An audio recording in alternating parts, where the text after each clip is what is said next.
Picture a stone chamber in a Welsh castle on a black January night in 1457 AD. The wind is howling off the Atlantic, rattling shutters and forcing ice through the cracks in the walls. But inside the room the air is thick and hot with sweat, blood, and burning herbs. On a narrow bed, a girl no older than 13 claws at the linen, her fingernails tearing threads loose as another wave of pain rips through her small body. Her name is Margaret Beaufort. The men outside call her "My Lady," the heiress of great lands, a valuable bride. But right now she is just a child being torn apart. The midwives mutter Latin prayers, exchanging looks they do not dare voice. The castle physician knows the truth. Her hips are too narrow, the baby too large. Nature is being forced to bend for politics. Somewhere in the darkness, church bells toll the hours, but in this chamber time has collapsed into a single question. Will the mother live? Will the child breathe? Because, if he does, this broken girl will have just given England its future king, and the Wars of the Roses will never be the same again. Pregnant at 13, with England's future king, is not a metaphor. It is the literal nightmare that begins the tragic, ruthless, and astonishing story of Lady Margaret Beaufort. Long before that night at Pembroke Castle, Margaret's fate had been written in ink, blood, and royal ambition. She was born around May 1443 AD into a world where a girl's value was measured not by her dreams, but by the weight of her surname. Her father was John Beaufort, Duke of Somerset, grandson of John of Gaunt, fourth son of King Edward III. On paper, that made her a distant princess. In reality, it painted a bright target on a baby's back. From the moment she drew breath, Margaret was a piece on England's political chessboard. The kingdom was sliding toward crisis. The 100 Years' War was collapsing into humiliation abroad, while at home rival branches of the royal family were sharpening their knives.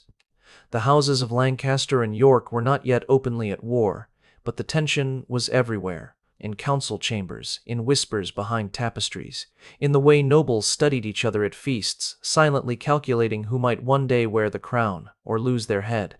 John Beaufort had been trusted with enormous responsibility. He led English armies in France during the dying years of Henry V's conquests, fighting not for new glory, but to keep a crumbling empire from disintegrating. Each year brought more defeats, more lost fortresses, more bad news carried over the Channel. The victories of Agincourt were fading, replaced by retreat and blame. By the time John returned to England in 1444 AD, he was a broken man.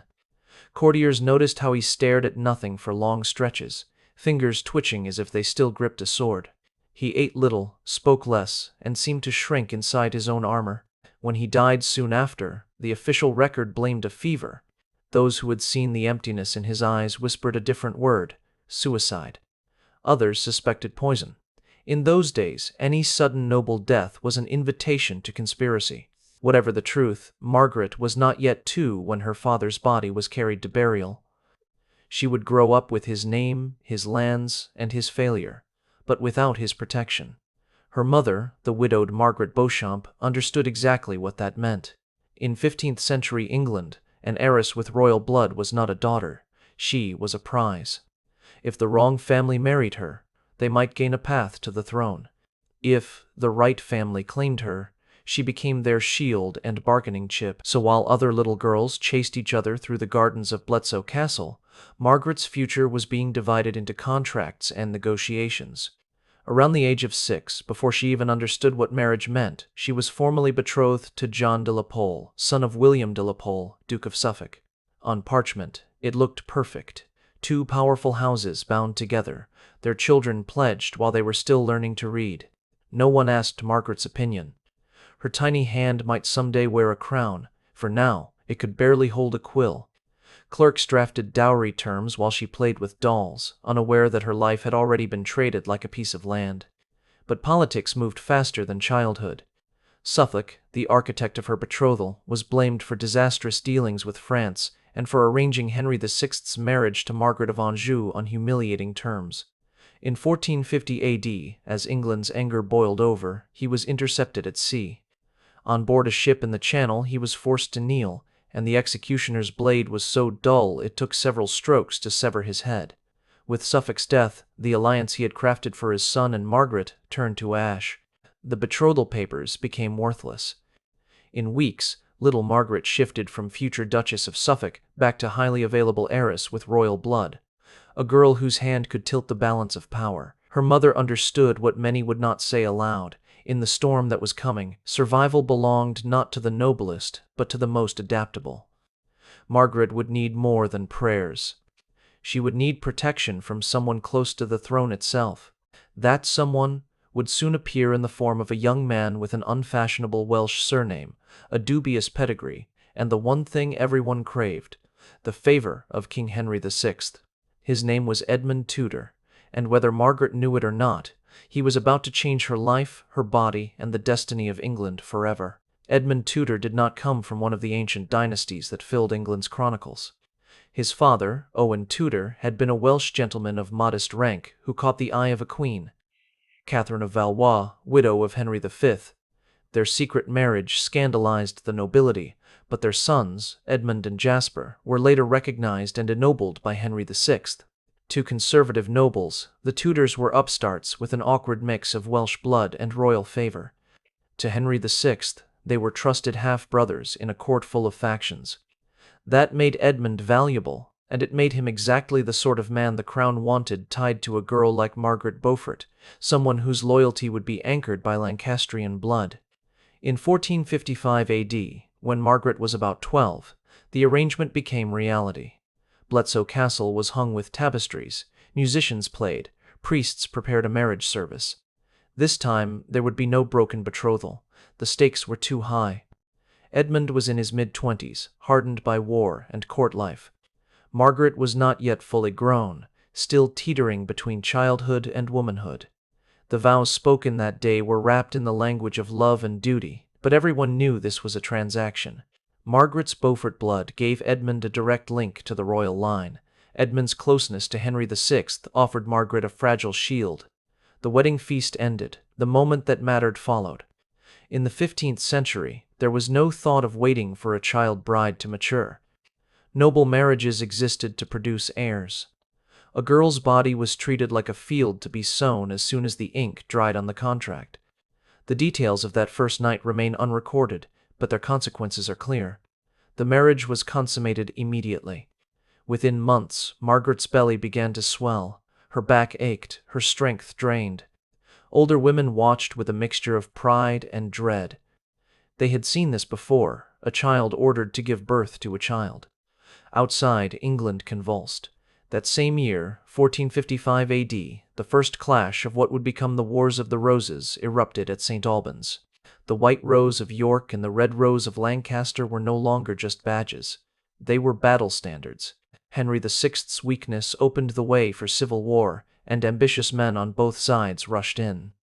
Edmund Tudor, as a leading Lancastrian and royal half-brother, could not remain at home. He rode into Wales to secure the king's interests.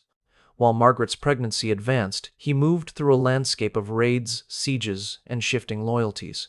The marriage that was supposed to secure her future had instead left her physically vulnerable and politically exposed. In the autumn of 1456 AD, the news Margaret dreaded arrived. Edmund had been taken prisoner at Carmarthen Castle during Yorkist operations. Whether in a sudden raid or through betrayal, no one could say. What is certain is that he never left that prison alive. The official explanation was plague, a convenient killer in the close, filthy quarters of medieval cells. Men died of disease constantly, but observers noted how quickly Edmund's health supposedly failed and how little access he had to doctors. It was the perfect cover for a quiet elimination. By November 1456, Margaret Beaufort, barely 13, was a widow. Heavily pregnant and already pushed beyond her physical limits, she faced a future without the husband she had barely known, in a country sliding into civil war. All she had left was his name, his child, and the dangerous privilege of being attached to a failing Lancastrian regime. Politics did not pause for grief. Edmund's younger brother, Jasper Tudor, understood that Margaret and the baby she carried were now the only bridge between Tudor ambition and Beaufort royal blood. He stepped into the role of protector, not simply out of kindness, but out of calculation. If Margaret and her unborn child survived, they might still be the key to England's future. If they died, the Tudor story ended there. As winter closed in and the winds off the Welsh coast grew vicious, Jasper made his decision. He would bring his pregnant sister-in-law to his stronghold at Pembroke Castle, a stone fortress on a rocky promontory above the sea.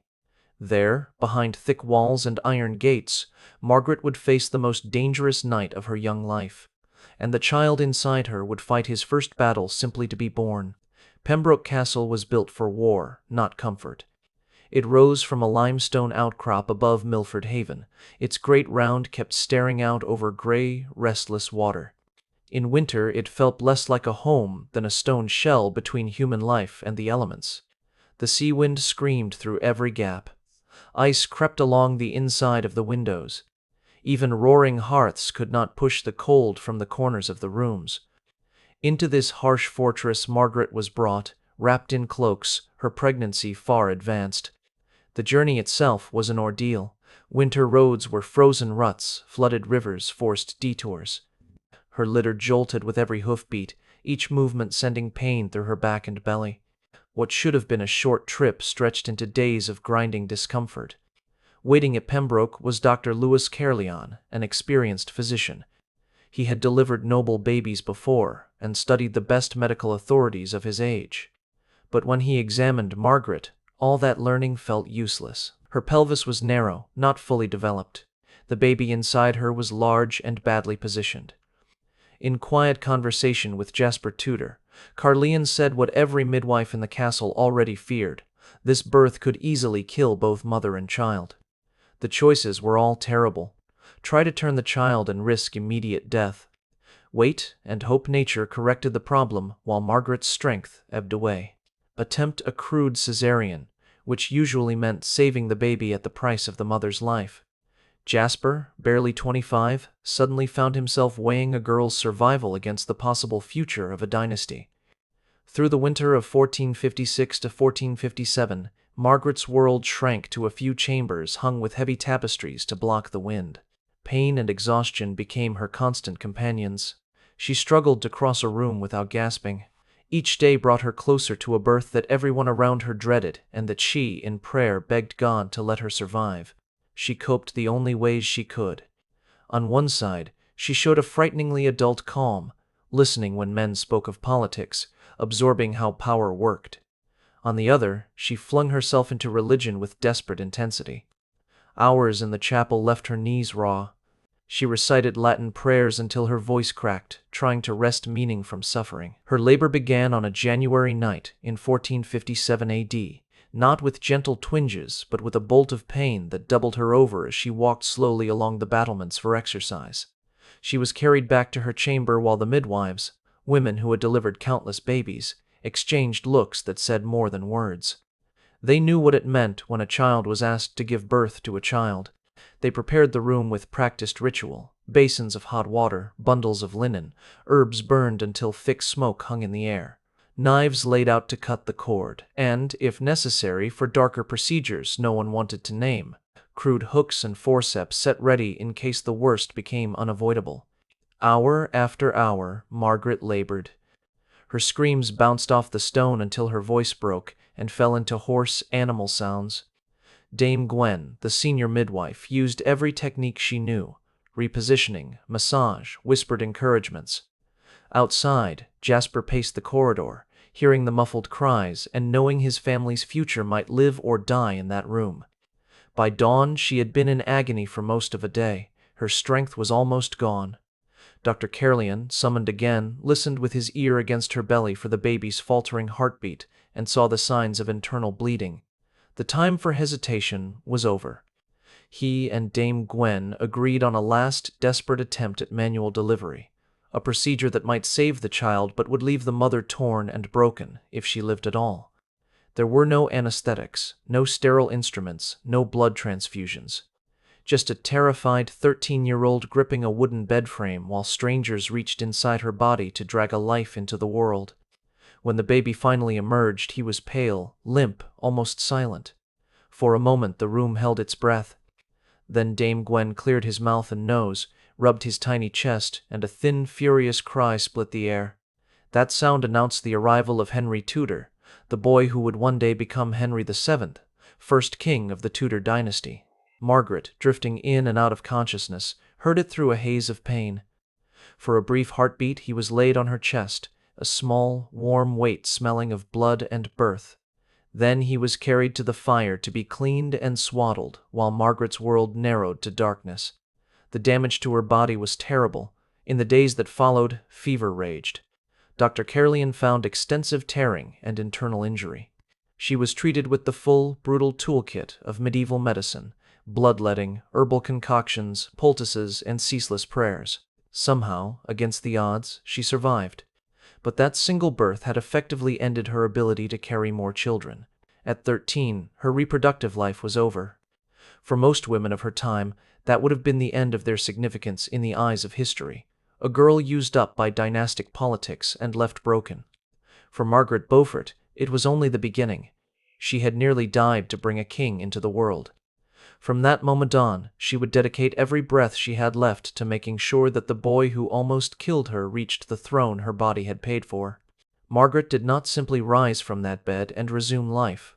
For weeks, she lay trapped between worlds, racked by fever, drifting in and out of awareness while midwives changed blood-soaked linens and whispered to one another about last rites. Dame Gwen spooned thin broth between Margaret's cracked lips. Dr. Caerleon watched for signs that infection had taken hold beyond saving. At last, slowly, her body began to claw its way back. But recovery did not mean restoration. The tearing and internal damage were permanent. Walking was agony for weeks. Sitting for long periods hurts. The prospect of another pregnancy was not just frightening, it was medically unthinkable. One brutal birth had taken from her what noble women were told was their primary purpose. The psychological wounds were just as deep. Night after night, Margaret woke from dreams in which she was back on that bed, unable to scream, the air thick with smoke and the taste of iron in her mouth. She flinched from touch, even from the gentle hands of her attendants. When they placed her newborn son in her arms, love and terror crashed together. Every glance at his tiny face brought back the memory of pain that had almost killed her. Yet even as she struggled, the world refused to pause. The Wars of the Roses were gathering momentum. Edward of York, soon to be Edward IV, was rising. Henry VI's authority was crumbling. Jasper Tudor rode out to fight and to scheme, trying to keep the Lancastrian cause alive. In this chaos, Margaret's son Henry was both a blessing and a threat, a living symbol of Lancastrian legitimacy and therefore a potential target. Jasper understood that the infant born in that bloody chamber could not remain an ordinary noble child. He was a claim, a banner, a possibility. Henry was raised in Wales under Jasper's guardianship, in a world of castles and loyal retainers, far from his mother's bedside. Margaret saw him rarely. Letters and occasional visits had to stand in for the daily intimacy of motherhood. Each separation tore at her, but she understood that proximity could be deadly. A baby tied to Lancastrian blood was safer on the remote fringes of the kingdom than in the spotlight of court. Margaret herself could not afford to be just a grieving girl. She was an heiress with estates to manage and a name to defend. In 1458 AD, barely recovered from childbirth, she was married again. This time to Sir Henry Stafford, younger son of the Duke of Buckingham. The match was quieter, more pragmatic than her union with Edmund Tudor. Stafford was a Yorkist sympathizer, cautious and politically aware. For Margaret, the marriage offered the most important thing she could have at that moment: protection for herself and her son's inheritance. Their union was less romance than contract, more business partnership than love story. The marriage settlement was detailed and precise. Margaret retained control over her Beaufort estates to safeguard Henry's future rights. Stafford provided military backing and a political shield. Young Henry remained under Jasper's care, a clause that probably saved his life more than once. Through this second marriage, Margaret was forced into the uncomfortable role of a Lancastrian by blood living under the umbrella of Yorkist power. Edward IV took the throne in 1461 AD after the slaughter at Towton, the bloodiest battle ever fought on English soil. Lancastrian leadership was shattered. The red rose of Lancaster looked withered and crushed. It would have been easy, maybe even safer, for Margaret to bury her loyalties and become simply Lady Stafford, content with land, security, and a distant son. That is not what happened. Instead, she used the relative safety of her new position to learn. She managed vast estates, examined account books, studied law and custom. She watched how royal policy was made and unmade. She paid attention to who bent and who broke when pressure was applied. Her household became a quiet school of statecraft, with Margaret as its most attentive student. She also built relationships, especially with other powerful women. Margaret understood something many male politicians ignored. In a world where men died in battle or on the scaffold with terrifying regularity, the networks woven by wives, mothers, and widows often outlasted regimes. She cultivated ties across factional lines, corresponding with Yorkist Queen Elizabeth Woodville, while still maintaining sympathy for the exiled Lancastrian Queen Margaret of Anjou. It was a dangerous balancing act that required an extraordinary sense of what could be said, and to whom. All the while, the separation from her son continued. Henry grew from infant to boy to young man in Wales, seeing his mother only rarely. Margaret poured her frustrated love into letters and gifts. Books, clothes, small tokens meant to remind him that somewhere beyond the mountains and sea winds there was a mother who had nearly died to bring him into the world. Each rumor of illness or unrest in Wales twisted her stomach into knots. At any moment, a change of mood at court or a sudden shift in fortune could send soldiers to solve the problem of a Lancastrian heir. The girl who had once been used as a pawn on the marriage board was becoming something else entirely, a strategist. Her body might have been left fragile by childbirth, but her mind had hardened into something sharp and quietly relentless. England was shredding itself in civil war. Kings rising and falling, loyalties flipping, blood-staining snow-covered battlefields. Margaret watched, remembered, and began to think in decades rather than days. She could not yet know how long the road would be, or how much more she would lose. But somewhere in those years of managing estates, writing careful letters, and walking the knife edge between York and Lancaster, a decision settled in her bones. If she could not escape the brutal Game of Thrones into which she had been born, she would play it better than anyone. Not for herself, but for the son whose first breath had nearly killed her. In 1471 AD, the fragile hope of a Lancastrian restoration collapsed in blood. At Tewkesbury, Edward IV smashed the remaining Lancastrian army. Prince Edward of Westminster, Henry VI's only son, died on the field or was murdered after capture. Henry VI himself soon followed, conveniently expiring in the Tower of London. With those deaths, the direct Lancastrian line was effectively wiped out. Suddenly, the pale, serious boy growing up in the Welsh West, Henry Tudor, Margaret's son, was no longer just another noble youth.